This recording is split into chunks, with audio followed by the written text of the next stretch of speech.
ओम नमो भगवते वासुदेवाय। ओम नमो भगवते वासुदेवाय। ओम नमो भगवते वासुदेवाय। नारायणं नमस्कृत्य नरं चैव नरोत्तमं देवीं सरस्वतीं व्यासं ततो जयमुदीरये। नष्टप्रायेषु भद्रेषु नित्यं भागवत सेवया भगवती उत्तम श्लोके भक्तिर्भवति नैष्ठिकी। नमो विष्णुपादाय कृष्णपृष्ठाय भूतले श्रीमते भक्तिवेदांत स्वामिनिति नामिने। नमस्ते सारस्वती देवी गौरवाणी प्रचारिणे निर्विशेष शून्यवादी पाश्चात्य देश तारिणे। श्रीमद् भागवतम स्कंद 1 अध्याय 5। श्रीनाथ मुनि के द्वारा व्यास देव को श्रीमद् भागवत के विषय में आदेश। श्लोक संख्या 30।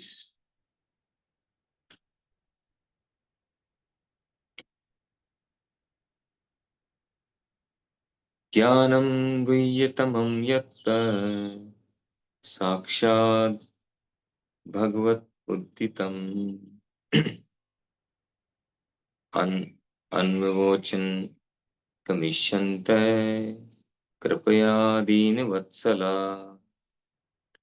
दीन जनों पर अत्यंत दयालु उन भक्ति वेदांतों ने जाते समय मुझे उस गुह्यतम विषय का उपदेश जिसका उपदेश स्वयं भगवान देते हैं। दीन जनों पर अत्यंत दयालु उन भक्ति वेदांतों ने जाते समय मुझे उस गुह्यतम विषय का उपदेश दिया जिसका उपदेश स्वयं भगवान देते हैं। तात्पर्य। विशुद्ध वेदांती या भक्ति वेदांत अपने अनुयायियों को स्वयं भगवान के उपदेशों के मुताबिक ही उपदेश देता है। भगवान ने भगवत गीता में तथा सारे अन्य शास्त्रों में निश्चित रूप से ये उपदेश दिया है कि लोग उन्हीं का अनुगमन करें। भगवान प्रत्येक वस्तु के सृष्टा, पालक तथा संहारक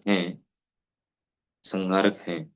सारा दृश्य जगत उनकी इच्छा के बल पर अवस्थित है, और जब उनकी इच्छा से सारा खेल समाप्त हो जाता है तब वे अपनी सारी साध सामग्री समेत अपने दिव्य धाम में बने रहते हैं। सृष्टि के पूर्व से वे अपनी इसी दिव्य धाम सृष्टि के पूर्व से वे अपने इसी दिव्य धाम में थे और प्रलय के बाद भी वहीं बने ही रहेंगे। अतएव वे सृजित प्राणियों में से एक नहीं हैं, वे दिव्य हैं। भगवत गीता में भगवान कहते हैं कि अर्जुन को दिए गए उपदेश के भी बहुत पहले उन्होंने यही उपदेश सूर्य देव यशवान को दिया था।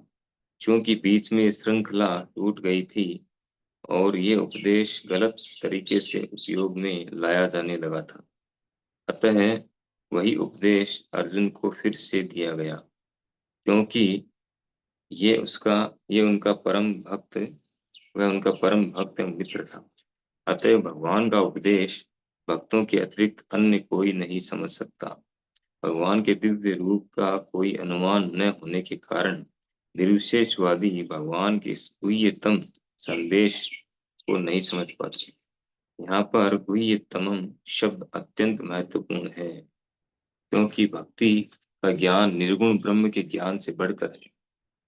ज्ञानम का अर्थ होता है सामान्य ज्ञान या ज्ञान की कोई शाखा। यही ज्ञान विकसित होते हुए निर्गुण ब्रह्म के ज्ञान तक पहुंच जाता है। इसके ऊपर जब इसमें कुछ कुछ भक्ति मिल जाती है तो ये परमात्मा का ज्ञान या सर्वव्यापी भगवान का ज्ञान बन जाता है। ये अत्यंत गुह्य है। किंतु यदि ये ज्ञान शुद्ध भक्ति में सेवा में परिणत हो जाता है और दिव्य ज्ञान का गुह्य अंश प्राप्त हो जाता है तो ये गुह्यतम ज्ञान कहलाता है। भगवान ने ब्रह्मा, अर्जुन, उद्धव इत्यादि को ये गुह्यतम ज्ञान प्रदान किया। श्रील प्रभुपाद की जय।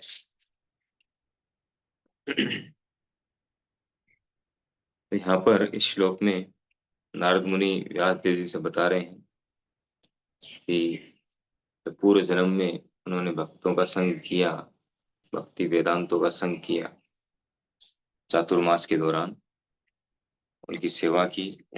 यद्यपि वे 5 वर्ष के बालक थे, लेकिन उनकी सेवा करने से, उनकी कृपा से उनको दिव्य ज्ञान प्राप्त हुआ।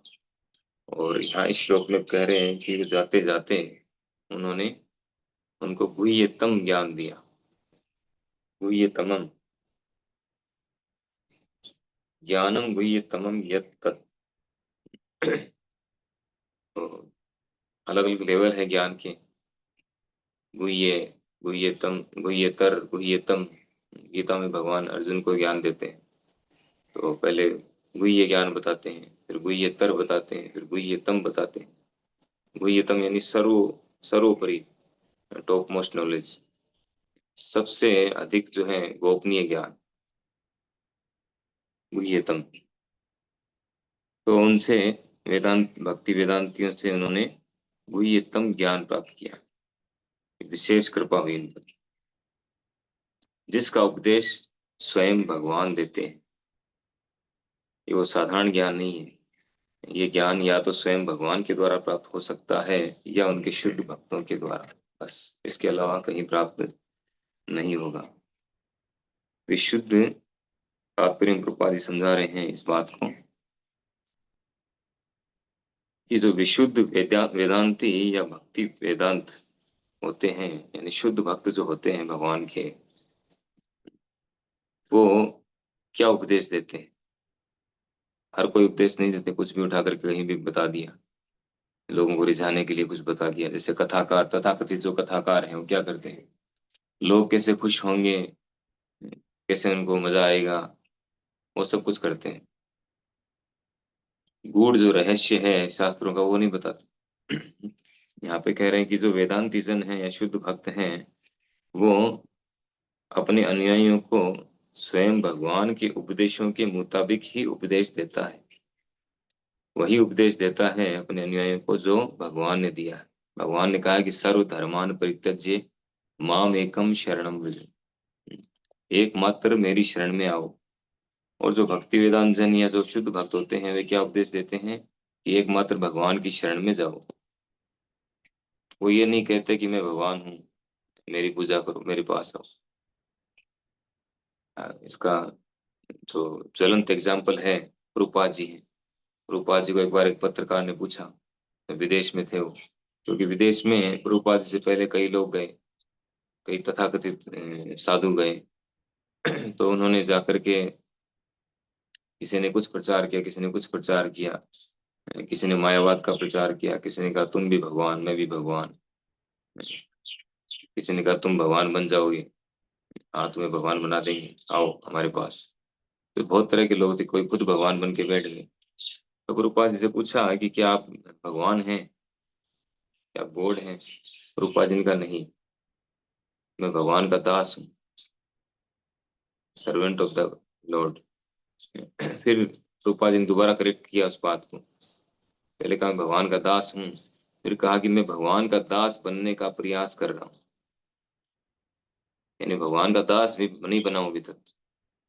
गुरुपाद जी ने स्टेटमेंट दिया। तो ये होते हैं असली शुद्ध भक्त, जो अपने आप को भगवान का दास बताते हैं। दास दास दासानुदास, दास के नीचे दास। गोपी भर्तुपद कमल दास दासानुदास, दासानुदास श्री चैतन्य महाप्रभु जी ने यही बताया है।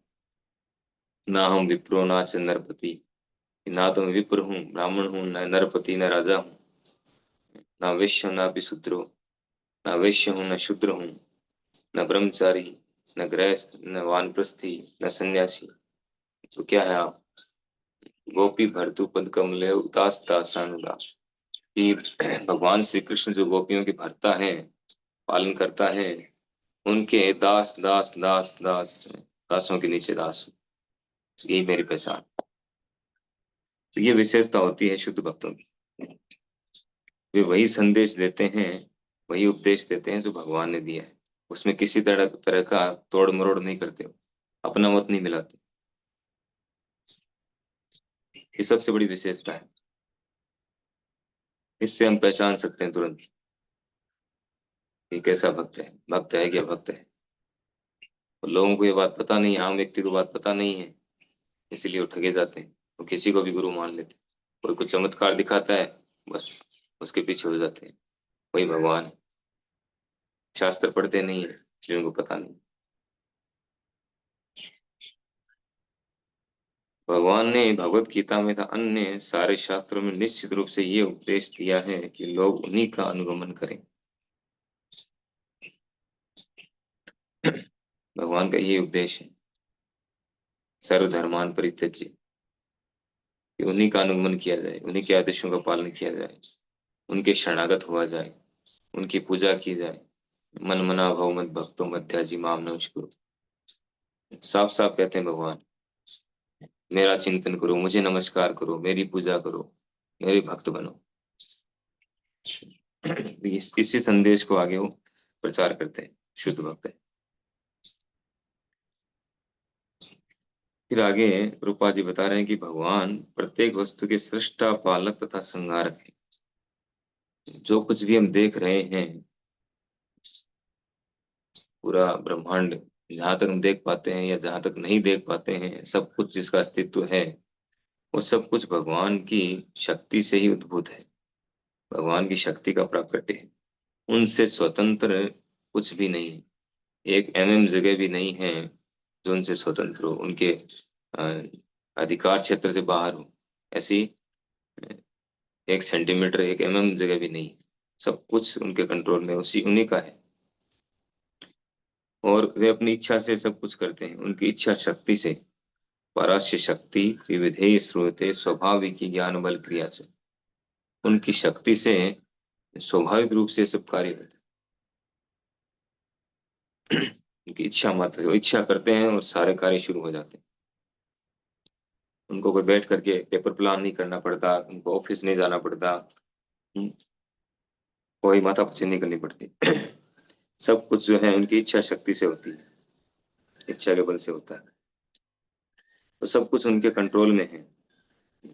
और कह रहे हैं कि जब ये सृष्टि सृष्टि के पहले भी भगवान थे, सृष्टि के बाद भी भगवान रहेंगे। इस बात को खुद भगवान ब्रह्मा जी को कहते हैं, भागवतम के दूसरे स्कंद स्कंद में, अहम एवाग्र एवास्मि। उसमें कहते हैं कि मैं सृष्टि के पहले भी मैं था, और सृष्टि के बाद भी मैं ही रहूंगा, और कोई नहीं रहेगा। यानी भगवान जो है वो सृष्ट व्यक्ति नहीं है। जैसे सृष्टि का मतलब क्या है? सृष्टि का मतलब है जो कुछ बनाया जाता है और बाद में उसका संहार किया जाता है। मैन्युफैक्चरिंग करना, उसको मेंटेन करना, उसको अंत में डिस्ट्रॉय करना, ये सृष्टि है। तो भगवान इसका पार्ट नहीं है। भगवान तो आध्यात्मिक जगत में रहते हैं, अपने धाम में। वहां किसी तरह की वो सृष्टि करने की आवश्यकता नहीं है, तो नित्य धाम है। लेकिन भौतिक जगत जो है, इसको सृष्ट करना पड़ता है, इसको बनाना पड़ता है। इसकी सृष्टि होती है, उसका विनाश होता है। जिसकी सृष्टि होती है उसका विनाश भी होता है। तो भगवान हमेशा इससे बाहर रहते हैं, अपने आध्यात्मिक जगत में रहते हैं, अपनी उच्च अवस्था में, स्थिति में स्थित रहते हैं। तो यहाँ पर भगवान की कुछ विशेष जो है बातें, विशेष गुण बताए जा रहे हैं। एक तो ये बता रहे हैं कि ये जो ज्ञान है, दिव्य ज्ञान, इस सृष्टि के पूर्व है, वे इसी दिव्य धाम में थे और प्रलय के बाद भी वहीं बने बने ही रहेंगे। अतएव वे सृजित प्राणियों में से एक नहीं है, वे दिव्य हैं।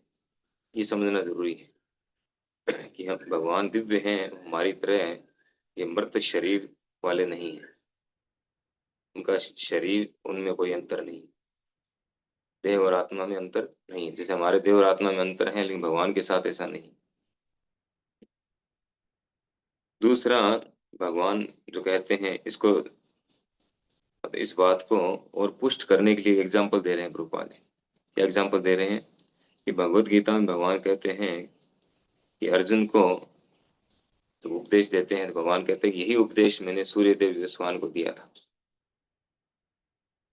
तो अर्जुन आश्चर्यचकित हो जाते हैं सूर्यदेव विवस्वान को दिया, फिर सूर्यदेव विवस्वान ने अपने पुत्र मनु को दिया, फिर मनु ने इक्ष्वाकु को दिया। तो मनु कब हुए? मनु तो लगभग 12 करोड़ वर्षों पहले हुए। इसका मतलब ज्यादा अगर अंदाजा भी लगाया जाए तो मनु के प्रकट होने से पहले ही भगवान ने सूर्यदेव विवस्वान को उपदेश दे दिया था। अगर ये नहीं कहते भगवान कि उन्होंने मनु को दिया, उन्होंने इक्ष्वाकु को दिया, केवल ये कहते सूर्यदेव विवस्वान को दिया, तब ये समझा जा सकता था कि अभी भी दिया होगा रिसेंट कुछ वर्षों पहले। लेकिन भगवान ने कहा कि ये उपदेश मैंने, यही उपदेश जो तुम्हें दे रहा हूँ, यही उपदेश मैंने सूर्यदेव विवस्वान को दिया, उन्होंने अपने पुत्र मनु को दिया, फिर उन्होंने अपने पुत्र इक्ष्वाकु को दिया। यानी मनु के जन्म से पहले, प्राकट्य से पहले ये उपदेश दिया गया। 12, रूपा जी वहाँ कैलकुलेशन बताते हैं तात्पर्य में, करीब 12 करोड़ 5 लाख वर्ष पूर्व ये उपदेश दिया गया लगभग। तो इतने वर्ष पहले तो अर्जुन आश्चर्यचकित होते हैं कि भगवान आप तो अभी प्रकट हुए हैं, मैं और आप दोनों हम उम्र हैं, बराबर कैसे हैं उम्र में, तो ये कैसे संभव है? तो भगवान कहते हैं बहुनी में व्यतीतानि जन्मानि तव च अर्जुन, कि मेरे और तुम्हारे अनेकानेक जन्म हो चुके हैं, तुम्हें याद नहीं है।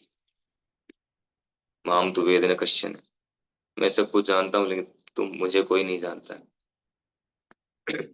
तो भगवान की स्थिति इतनी दिव्य है कि उनको समझना बहुत मुश्किल है। अर्जुन से कहते हैं कि मुझे कोई नहीं जानते, और ये ज्ञान जो है अर्जुन को दे रहे हैं भगवान। उन्होंने कहा सूर्यदेव विवस्वान को दिया, लेकिन बाद में ये श्रृंखला टूट गई, परंपरा जो है ब्रेक हो गई, यानी इसमें दूसरे दूसरे मत मिल गए उस ज्ञान में आगे चल करके। टूटने का मतलब है कि इसमें दूसरे मतों का, दूसरे मत मिल गए, इसमें एज इट इज नहीं रहा, हो गया यथारूप। इसलिए भगवान उस ज्ञान को दोबारा स्थापित करते हैं अर्जुन के द्वारा। अतएव भगवान का उपदेश भक्तों के अतिरिक्त अन्य कोई नहीं समझ सकता। भगवान का उपदेश जो है, ये जो गुह्यतम ज्ञान है, ये वास्तव में हर किसी के लिए नहीं है। इस बात को खुद भगवान ने गीता में कहा है, इसको हर किसी को नहीं बताया जाए। भगवत गीता के 18वें अध्याय में, इदम ते ना तपस्काय ना भक्ताय कदाचन, कि जो तपस्वी नहीं है, तपस्या नहीं कर सकते, जो भक्त नहीं है, जो मुझसे ईर्ष्या करते हैं, ऐसे लोगों को ये ज्ञान कभी न बताया जाए। अर्जुन से कहते हैं कि उससे पहले जब ये ज्ञान दे रहे होते हैं गुह्यतम ज्ञान, तो कहते हैं कि तुम ये ज्ञान तुम इसलिए दे रहा हूँ क्योंकि तुम मेरे भक्त हो, तुम मेरे मित्र हो, और तुमसे ईर्ष्या नहीं करते, इसलिए ज्ञान तुम्हें दे रहा हूँ। क्योंकि जो ईर्ष्यालु है भगवान से, उनके लिए ज्ञान नहीं है। अगर वो ये ज्ञान सुनेंगे तो क्या कहेंगे, उनकी ईर्ष्या और बढ़ जाएगी। ऐसे कैसे हो सकता है? कृष्ण ऐसा कैसे कह सकते हैं कि वही सब कुछ है, हम क्यों नहीं? वो अकेले कैसे भगवान है? कई तरह के प्रश्न करेंगे वो लोग, वो एक्सेप्ट नहीं करेंगे इस बात को। हम उनकी पूजा क्यों करें? सर्वधर्मान परित्यज्य कैसे कह दिया है? मन मना भव मत भक्तो, बहुत अहंकारी हुई है, तो ये तो बहुत अहंकारी व्यक्ति है, ऐसा सोचेंगे, ऐसा कहेंगे। तो उन लोगों के लिए ज्ञान नहीं है। जो श्री कृष्ण को भगवान मानते हैं, एक्सेप्ट करते हैं, उनके भक्त हैं, उनके लिए ज्ञान है, वो इस ज्ञान को समझेंगे। कह रहे हैं कि भगवान के दिव्य रूप का कोई अनुमान न होने के कारण निर्विशेषवादी भगवान के इस गुह्यतम संदेश को नहीं समझ पाते।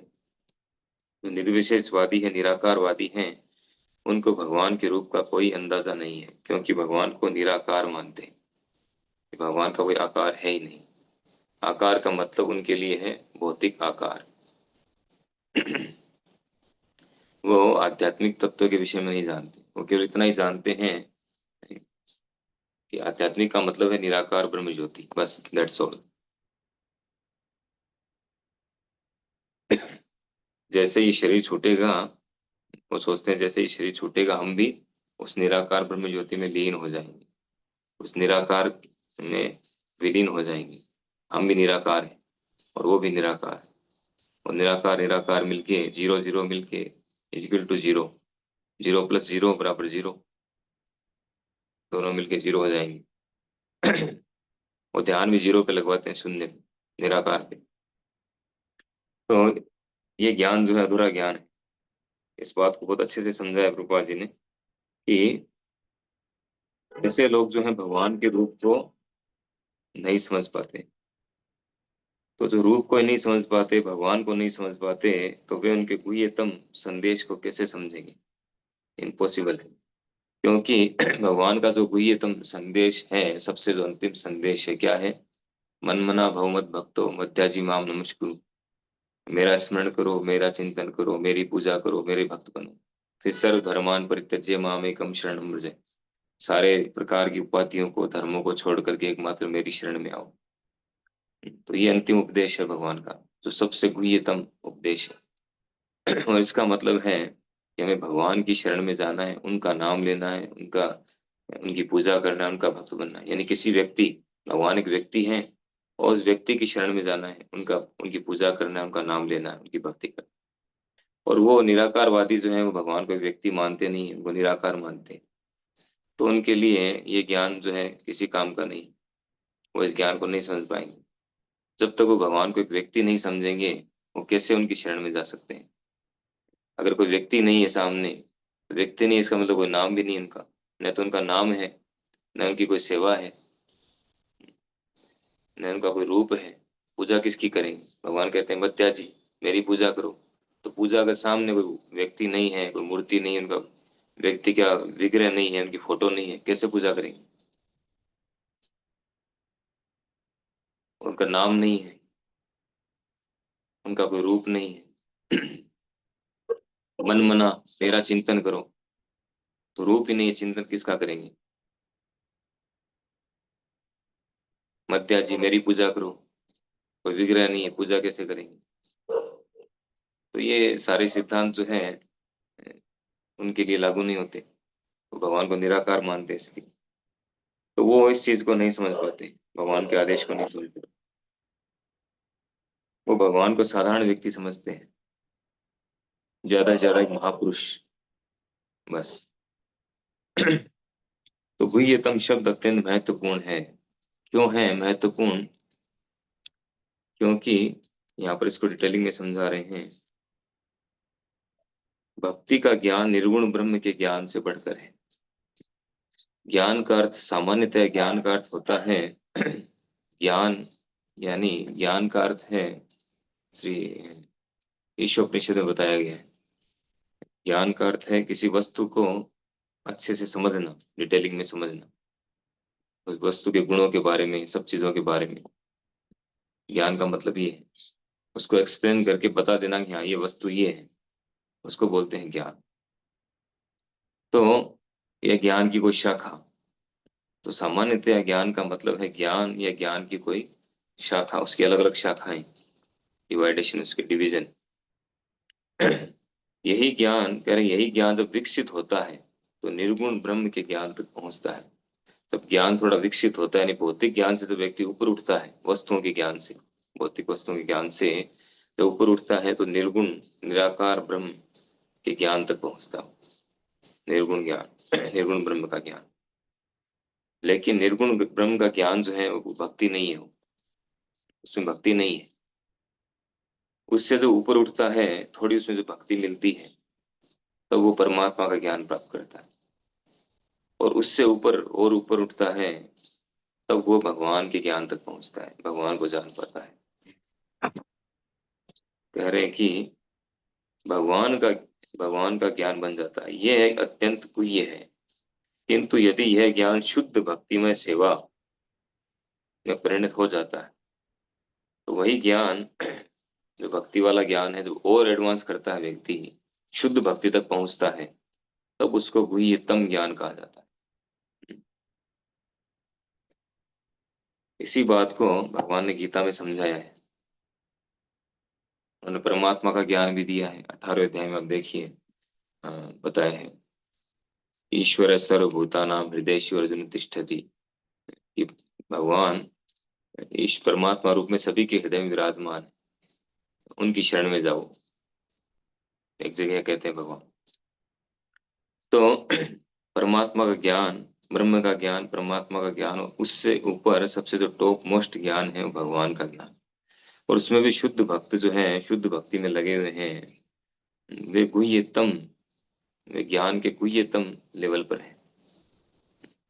कह रहे हैं कि किंतु ये ज्ञान शुद्ध भक्ति में सेवा में परिणत हो जाता है और दिव्य ज्ञान का गुह्य अंश प्राप्त हो जाता है, तो ये गुह्यतम ज्ञान कहलाता है। भगवान ने ब्रह्मा, अर्जुन, उद्धव इत्यादि को ये गुह्यतम ज्ञान प्रदान किया। भगवान ने ये ज्ञान कुछ विशेष विशेष व्यक्तियों को प्रदान किया है।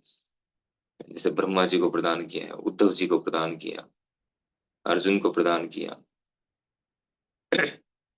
उद्धव जी को जब भगवान यहाँ से अपनी लीला समाप्त करने वाले थे, तो उद्धव जी को ये ज्ञान प्रदान किया। उन्होंने कहा कि आप ये ज्ञान आगे इसको बताना है।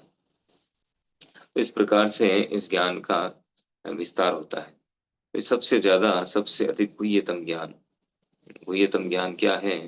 सबसे टॉप मोस्ट, कि भगवान की शरण में जाना, भगवान की सेवा करना। तो भक्ति वेदांत जन जो थे, जिन्होंने नारद मुनि को ये ज्ञान प्रदान किया उनके पूर्व जन्म में, वे शुद्ध भक्त थे। और शुद्ध भक्तों का लक्षण यहाँ पे क्या बताया गया? कि जो ज्ञान भगवान बता रहे हैं, भगवान जो संदेश दे रहे हैं, वो ये तुम संदेश दे रहे हैं, उसी संदेश को वे आगे बताते, एज इट इज। भगवान ने कहा है उनकी शरण में जाओ, यही ज्ञान वो बताते हैं। ये शुद्ध भक्तों का विशिष्ट लक्षण है। तो गुह्यतम, गुह्यतर और गुह्यतम, तीन स्तर हैं ज्ञान के।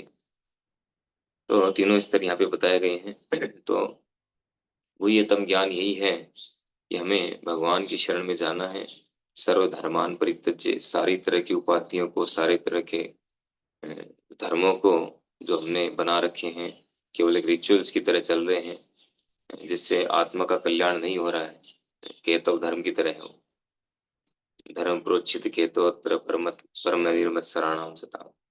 तो ऐसे केतो धर्मों को छोड़ करके, चीटिंग धर्मों को छोड़ करके, और एकमात्र हम भगवान की शरण में जाएं, 100% उनके शरणागत हो जाएं। यही वास्तविक जो है ज्ञान है, सबसे गुह्यतम ज्ञान। तो इसका हमें पालन करना चाहिए। इस ज्ञान का अगर हम पालन करेंगे तो हम बहुत जल्दी भक्ति में एडवांस कर जाएंगे। हरे कृष्णा। श्रीमद् भागवत महापुराण की जय। श्रील प्रभुपाद।